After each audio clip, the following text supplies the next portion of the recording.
the lovely recording voice every time.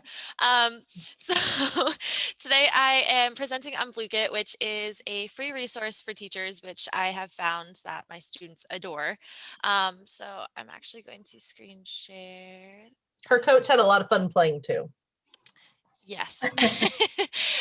Jen did come in and joined a session. The kids were like, who is this person? On the screen because they could see the scoreboard. But so this is the website. This is what it looks like. It looks a little bit cheesy, but bear with me here. It's called Bluegit. I'm not 100% sure how to say it, but it's a free version basically of Gimkit, if any of you are familiar with that. So account is free to sign up. The kids don't actually have to have an account, although they can, and they can actually create their own little sets for classmates if they do have an account. So when you log in, this is the overall dashboard. So you can see here I had an evolution review. I ended up sharing it out with my department, so that's why there's so many plays here. But you can add questions in. If the kids create their own set, they can create those questions and have the class review them there. If we view the set, you can see it's set up pretty much like any of the other gamification, blanking on words, programs, there we go, where it's set up like Kahoot or quizzes. I found that I like the functionality of this because a lot of the asynchronous aspects of Kahoot and quizzes are eventually going to need a subscription. This one, you have the option to choose between hosting as a whole class or hosting as individual review. And there are different game modes. So for example, these are some of the different game modes. Again, they look kind of cheesy, but they have different functions. So for example, the racing one here, it tells you what they're looking for in this game. So they're looking that the students are answering questions most accurately and the fastest. Whoever answers the most questions that are as accurate as possible and it's the fastest, those are the ones that are going to gain the most points and therefore finish the race fastest. It tells you that there's a number of players suggested. Again, I do this within a class. For example, this one is a homework, so the students can do this asynchronously. I set this up as we did this one before our evolution test in class, and then if the kids wanted to go back to it later, I just set the Tower of Doom or the classic, no, sorry, not classic, there was another one, the Crazy Kingdom, one of those two as the asynchronous that they could do at home if they wanted to review again later on. They have the different functions. So the cafe is the one that Jen actually played with us in class, and this one is either homework or you can host live. The goal of this one is that you are feeding the hungry customers, and the only way to do that is to answer questions to earn money. And wait, there was a question in the chat or something in the chat. Why can't I see it? Lauren's just posted that if you guys want to click on that link so we can kind of keep track of who's coming in. Oh, got it. I was like, it's not coming up. Factory mode is earning money just to buy more power-ups. Then I believe it's the gold quest. No, sorry. The battle royale. This is one where the students can actually buy power-ups to try and sabotage other students. So depending on your class period, don't always recommend using these ones. But some of the classes that get really into it, they find this to be the most engaging, and they are very much so like, who did this? They're like, I can't see my screen. Sometimes it will blur the screen, or it will have these crazy little pop-ups that are like, haha. And so it's just a really great way to get your students all set up for a review. Oops, not discovered dashboard. And then you can also go back to your history to see, so for example, this class, you can see the percentage overall of questions that they answered correctly. You can also set a time limit. So it can go anywhere from 5 minutes of gameplay to a whole class period if you wanted it to. And then the questions that they're answering incorrectly, it will it will prompt them as like what is actually the correct answer, and then it will come back throughout the gameplay so that they are able to have another opportunity to answer it correctly. So this class had 27 playing. Overall, 1,000 answer or questions were answered correctly with a little over 400 incorrectly. And then you can see the money that is earned. The fun thing that's also about this is that students can choose their own little avatar. So all of the students chose their own avatars before we started gameplay. And so everyone had a slightly different one to represent them. But that is the overall of Blue Kit. Any questions? Marissa, do you I want? have a question. I don't. Can you hear me, Marissa? Okay. So booklet. I'm sorry if you went over this, but booklet, is it one of those little links that's embedded in Canvas already? It is not. No. So when you say you set, go ahead.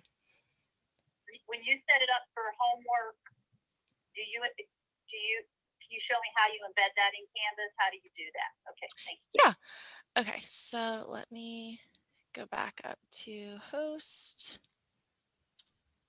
You're not sharing there. Okay, there you go. Okay, so I'm going to go with this one because I know it's an assigned homework. So when you go to assign in a homework, you can have the date that it would be due, the number of hours, minutes, etc. You can give it the actual like name that you want to use for it. When you click the assign now button, it will give you this link. So I just click the link, and then when I go into Canvas, for example, so give you a sneak peek into what we are currently doing. So when I went to evolution, come on, Canvas. All right, so on the evolution page, there was a review materials words. Wow. And so I just set this up as like different things that they can do.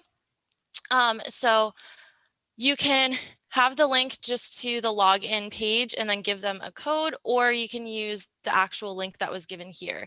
It looks like they actually might have changed this. They did.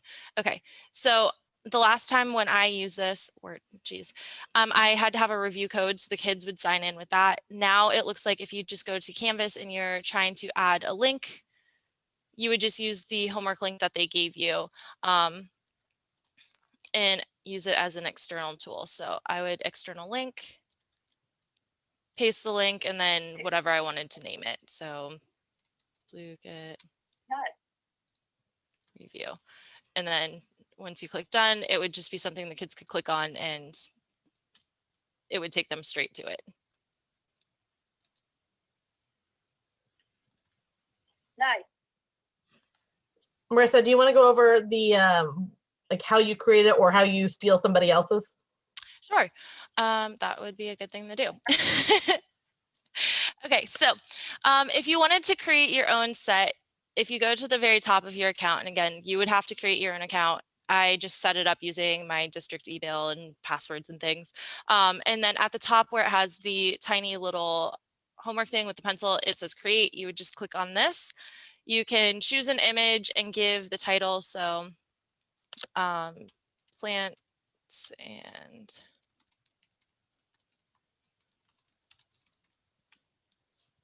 this is what we're in right now. So say I'm going to make one for plants and biogeochemical cycles. You can make it public so that if your coworkers wanted to search for it, or if you wanted to make it available to other people that are also on the site, or you can just make it private, totally up to you. The other thing that's really fun, I haven't personally used it because I haven't been using Quizlet that much this year, but if you have a Quizlet set that you would like to use as this, you can import it here, or you can just create something from scratch. You would then click create your set.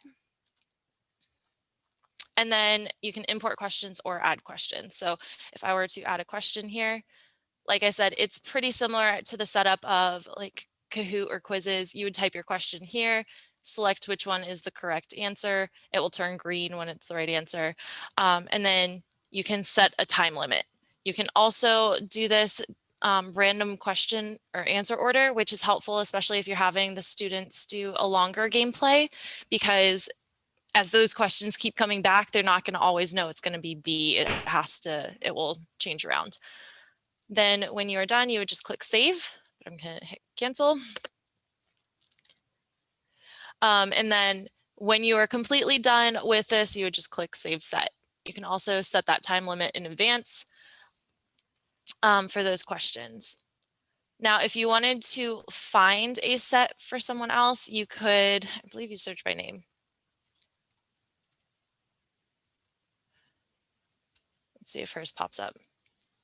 No. Okay. But you can search for the different topics. I forget which one she did in here. Put your name in. Oh, my name? Okay. So you can search just the different topics, but let's see. I don't know if this is going to pull me up. No. So you have to search by, yeah, you have to search by topic, I guess. But there are different filters. I haven't used this a ton. Like, this is something new that I found and have been using, and it's worked really well. But I'm still playing around with some of the pieces too. So definitely have to search by the topic here. But as you find those pieces, then you can edit ones that are already made, or you can just save them into your account to use at a later date. I can't see anyone's faces now, so I'm going to stop sharing. There it goes. Okay, other questions?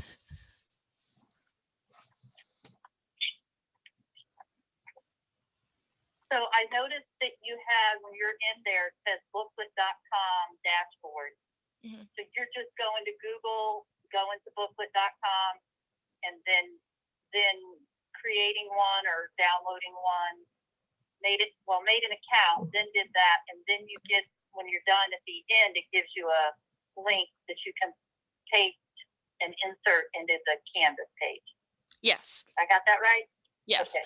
If you do the traditional live host, like, there is just like that number set, just like you would get for Kahoot, and you would just have the kids go to the website and enter that code and use their first name. Pretty standard setup for that one. And can you kick kids out like you can for the other ones? Yes, you can. It also tells you if they leave early. So if you go back to the history that I had shown you earlier, it tells you like whether or not they finished, how many questions each student answered correctly, and then it will say on the left-hand side if they left early. So if you have a kid that you know constantly is like starting something and not finishing, it will tell you when they do that in this game too. Nisha, do you need me? Sure. You okay? Are you okay?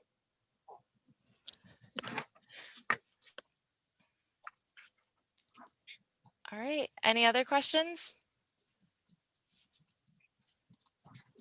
I have a couple students that have showed up for grade forgiveness ELT, so I'm going to go. That's always good that they come. Thank you for calling me. And nice to see you, James. Put a face on all that help I've had. Thank you. Bye. You too. Bye. Good to see you, Kim. Well, thank you, Marissa.